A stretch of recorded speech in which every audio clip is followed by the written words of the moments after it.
Hi, today I'm going to walk you through how I make a round cutting board. Now, you will probably notice that this is very similar to a normal cutting board, only it's round. Watch along as I turn some walnut offcuts into a beautiful board for all of your circular cutting needs.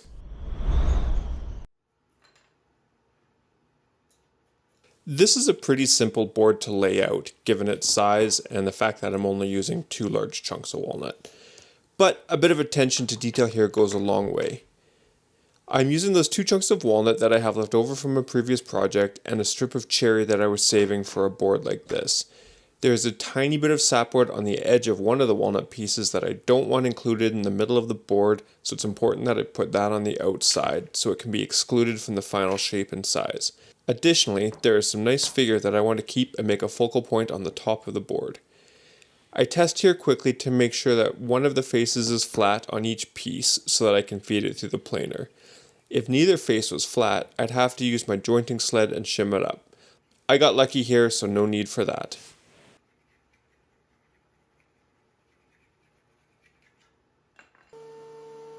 These pieces came from different boards and they're fairly different in thickness. I ran them through the planer a few times to get them down to the same thickness and just to ensure that both sides are flat.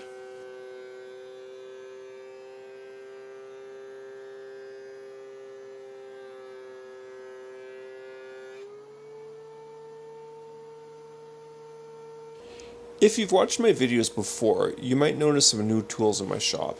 This SawStop PCS is one of them.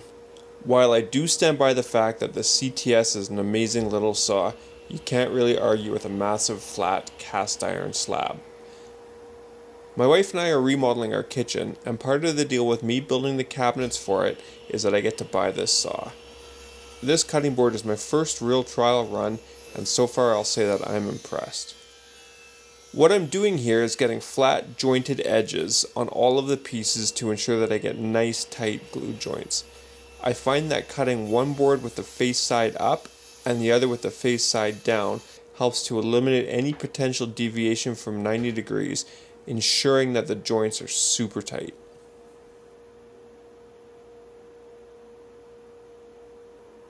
I know you hear this in every YouTube video you watch because I hear it too. But it really does help small channels like mine succeed if you're able to just take a minute, give me a quick like if you enjoy this content, subscribe if you want to watch more, and let me know in the comments things you think I could do better, could keep doing, or could stop doing completely. It truly makes a difference and I really do appreciate it.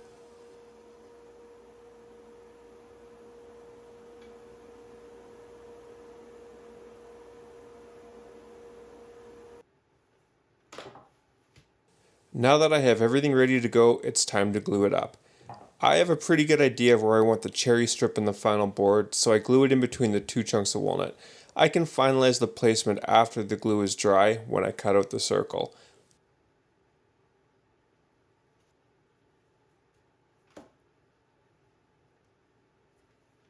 I'm not really sure it's necessary, but I'm a fan of using tons of glue when I do cutting boards. I use Type-On 3 since it's waterproof and it's what everybody uses, and I slather it on both sides. I'm really not concerned with squeeze out. I know there's going to be a ton, but this board needs to go through the planer on both sides anyways, so the way I see it is let her have it. More glue is better than less in this situation.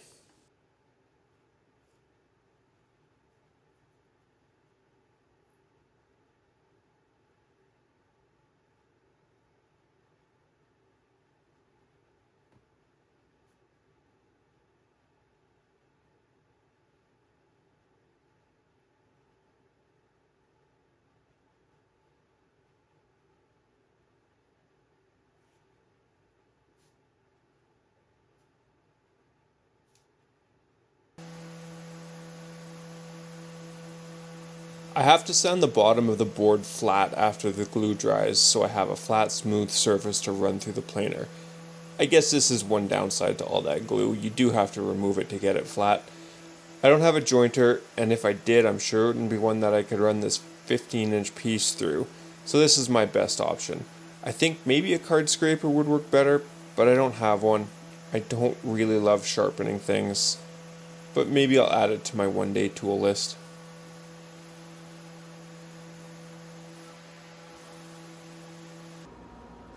I would have loved to have run this through the planer, but it was too wide, so back to the table saw to rip off a couple inches on one side. You can see me here debating with myself as to what the safest way to get this done is. I thought about using my crosscut sled, but it was way too big for that. In the end, I decided that the edge that would be referencing the fence was straight and the bottom was sufficiently flat to allow for a safe cut. And after all, I have a saw stop, so the safety rules aren't really as critical for me. Relax, that was a joke. It really was straight and flat, and it felt like a perfectly safe cut to make, as you can see here.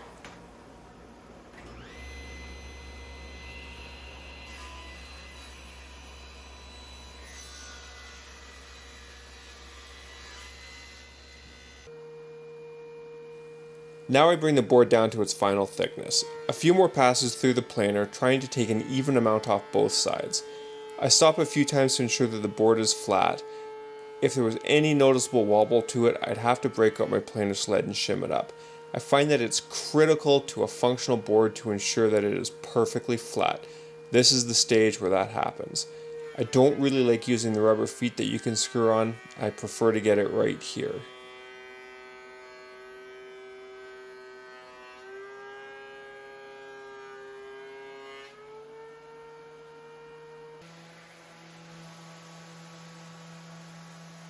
I pass over it really quickly with the sander here just to make sure that the circle cutting jig has a perfectly flat, smooth surface to ride on.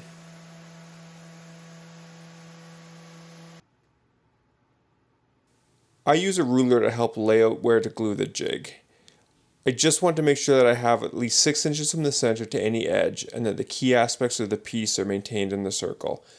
There was that big piece of figure that I wanted to maintain in the board, and I wanted to make sure that the strip of cherry was now roughly about a quarter of the way from the edge. To cut the circle, I use a Veritas circle cutting jig and a piece of 1/2 inch plywood that I attach my trim router to. I'll link to Lee Valley's website if you're interested in picking up the jig. I paid for it and I can say it's easily worth the $10 they charge. In the past, I've used hot glue to stick this down. It works well, but I think I own the world's worst hot glue gun. I thought I'd try CA glue this time. It worked out perfectly, but I used way too much. I could probably use like half the next time I do this.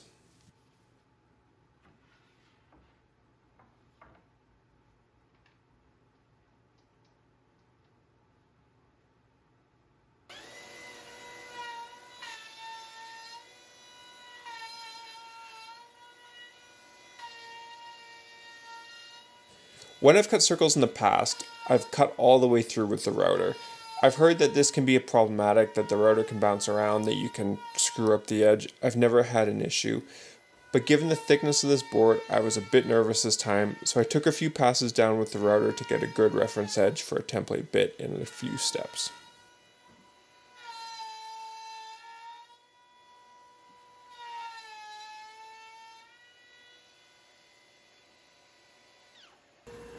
Now that I have the outline of the circle cut out, I move to the bandsaw to cut the rest of it.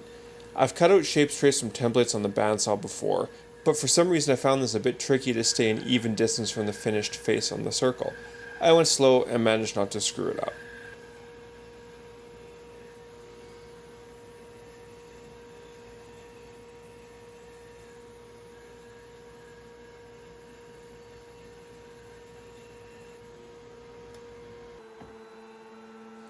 I bought this massive spiral compression template bit from Bits and Bits, because that's what all the cool YouTubers use.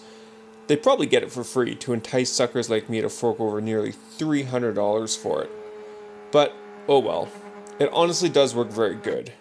Or maybe that's what I tell myself because I bought it?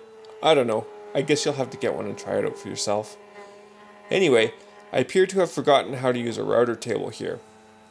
I don't know why I find the feed directions so tricky to sort out, but I could not get this thing to cut well. It kept nearly shooting out of my hands and jumping around.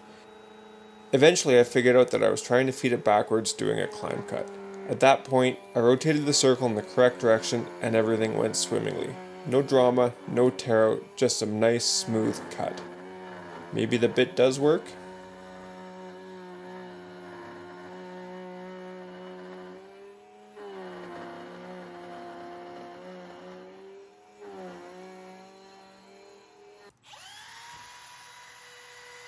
I used a 1/8 inch roundover bit in my trim router to ease the top edge of the board here.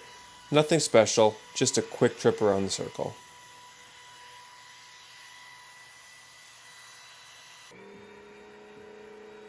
I like to chamfer the bottom edges of my boards. I will say my mom insists on using them upside down because of this, but I guess that is what it is.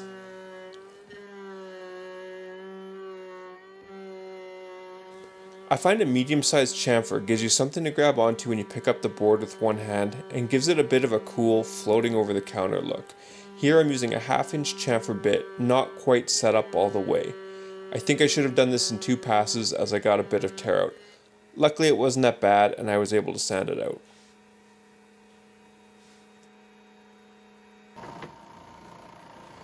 I used my rigid benchtop sander to take care of sanding the edges nice and smooth. I find the sander can be pretty aggressive, so I change the sandpaper to 150 grit and just take my time, trying not to apply much pressure at all.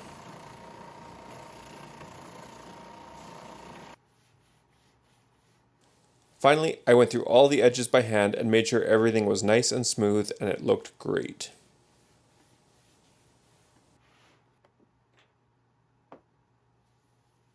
I don't water pop my boards typically. I've done it both ways and honestly don't notice a difference.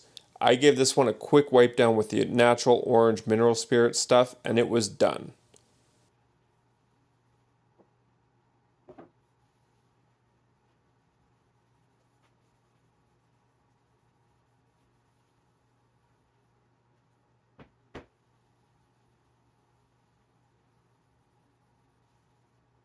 Let me know what you think of this round twist on a typical face grain cutting board. I think it turned out great.